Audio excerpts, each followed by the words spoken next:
And we're back on Vegas Pulse, stories from the back of the house. And with us is Stevie Dunham, the CEO of Street Corner Records and Entertainment, and many other things. Now, we were talking, Yes. and you said you had a little trouble. Is it all right to talk about that? Or It was 34, almost 35 years ago. So, has it yeah, been it's taken okay. off the I mean, blotter? some of the guys are still locked up, but I won't mention any names. I got into a major problem Yeah. in New York City.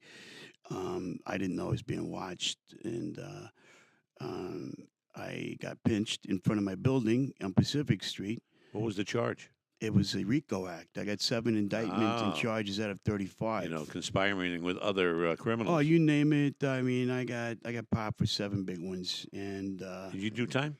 no, but I was looking at 40 years at time. My attorney, which was a very well-known mob attorney, his name was Shargo, Uh-huh. and he says to me this. He goes, "This is flimsy. You got no case. This is all because of an informant, a rat. Somebody Which ratted you they out. ratted out 62 guys."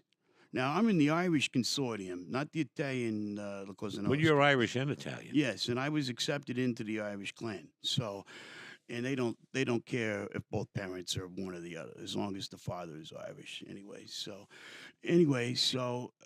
this case lasted about 2.5 months, and they got nothing.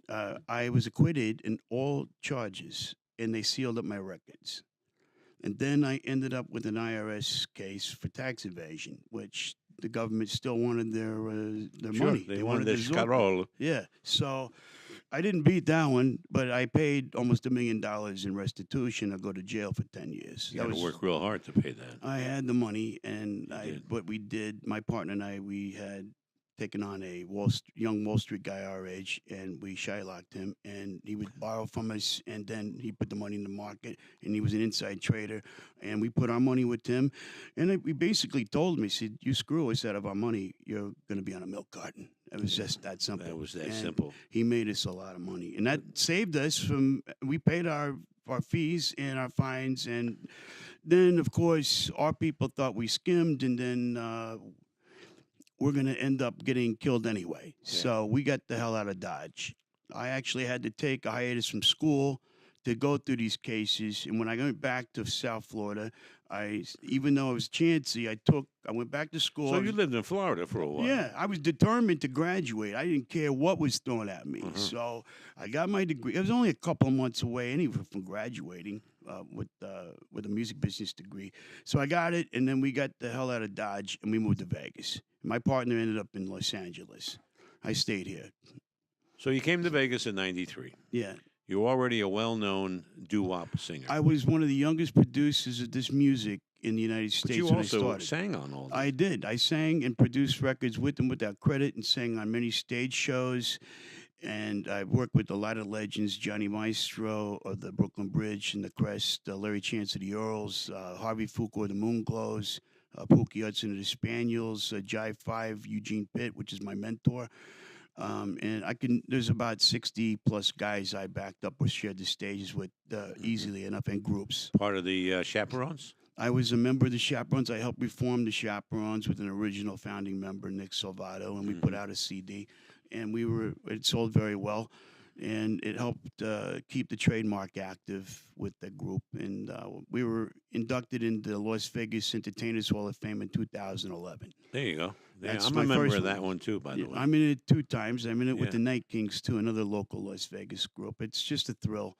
I'm not an illegitimate person, just so you know. I mean, I lived a life like that, and I learned a very hard What lesson. very business young. did you open when you arrived here? I started Street Corner Entertainment Records in 2004. Okay, but right here in Las Vegas. But I worked so in the logistics 20 business. years old right yeah, now, the company. Yeah, it's going to be 25 next month, actually.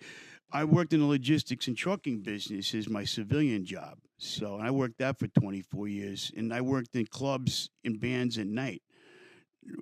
You were busy. I was always working. I never was not working. And I worked in a lot of different hotels. I worked in almost all the old hotels, every hotel except for the brand new ones that are existing today. I worked in them all, downtown and on the Strip. In 1990s, when you came here, That's when the Strip began to evolve into a corporate, I call it nightmare. It did. It was a It, corporate it, nightmare. it became that. It started with the Mirage Yes, it with did. Steve Wynn, but he at first banned fanny packs and strollers. Yes, I remember that. But then he gave in later. Yeah, he did. I mean, they turned it in. They wanted to turn it into like a Disneyland Yeah. for kids and adults, not just for adults. It was more oriented towards adults historically.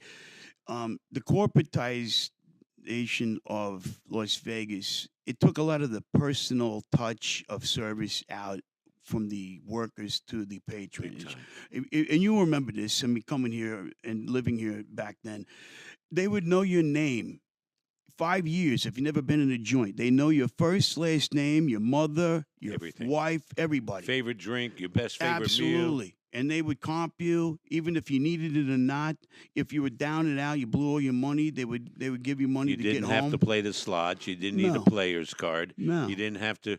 They did it because everybody was a VIP. Yes, and they did that purposely. And these are the old school guys, the guys that built Vegas in particular before the corporations took over. And it was still leaked over a little bit in the beginning in the early '90s, and then it started to just slowly evolve out. I mean, it just dissipated.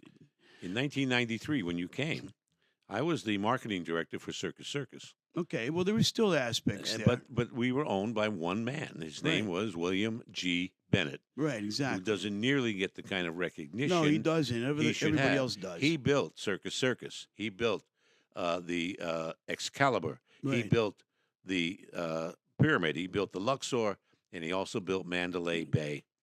And they don't give him anything for that. They don't give him any Down in credit at all. Laughlin, I was with them. They owned the Colorado Bell Great and the place. Edgewater. Yeah, another great casino. Well, he was hands-on. The Yeah, difference that's what I was heard. that his office was 5 steps from my office, and he's the big shot. He's the man. And if I wanted something done, I go ask him. Right. No red exactly. tape. Yeah, he didn't have to go through an No emissary or reports. nothing. Yeah, he didn't have to cut through all that. But BS. this is the way we did it. Yeah. Again, back of the house. Right. Mr. Bennett would literally go into the kitchen and squeeze the lettuce. Now, man, this guy's worth $850 million. Right. I get it. Yeah. Squeeze the lettuce to make sure it was fresh. Well, that's a good boss. That's a good boss. One Yeah. time we were in the restaurant called the Pink Pony, Oh yeah. which I always objected to that name, but he told me to shut my mouth. Him and I were close. He always said, Tom? He called me Tom because the guy before me was Tom, and he couldn't make the change. Tom became the marketing guy of the Luxor. Oh wow. So he says, we're man. sitting having lunch. The waiter brings the hamburger with the fries. He looks at the fries and he says, take this back and cut them in half. They were too long. Wow. So what Mr. Bennett he comes back. It's almost like the casino story with the blueberry muffins. Right. Exactly. He Yeah. brings it back and the fries are cut in half. And he turns to me and he says, do you know what I just did? I said, you cut the fries in half. He's, yeah, but does it look like more? I said, absolutely it does. Yes. So it was piled higher. It looked like more, same amount of fries. That's great. I remember all the great things like the 99-cent hot dogs and Absolutely. the shrimp cocktails. And, they give you rolling nickels of quarters, there's incentives, gifts, jackets if you hit royal flushes. Everything. All the great stuff that you can imagine that really enticed people to come here because they always thought, well, if I get a royal, I'm going to get a satin jacket with the Yeah. casino name on it. And, the last hotel to do this, if I recollect, was the Orleans that did that. There's one more hotel that's just like the old days. I'm going to come back and tell you about it. Okay. But yeah. right now we got to take another break. Cool. All right. We'll be right back. More with Stevie Dunham, the Don of Vinyl and the CEO of Street Corner Records and Entertainment. But we're going to talk about his current business and the stars that he's making right here in Las Vegas, some of your favorite lounge acts. We'll be right back.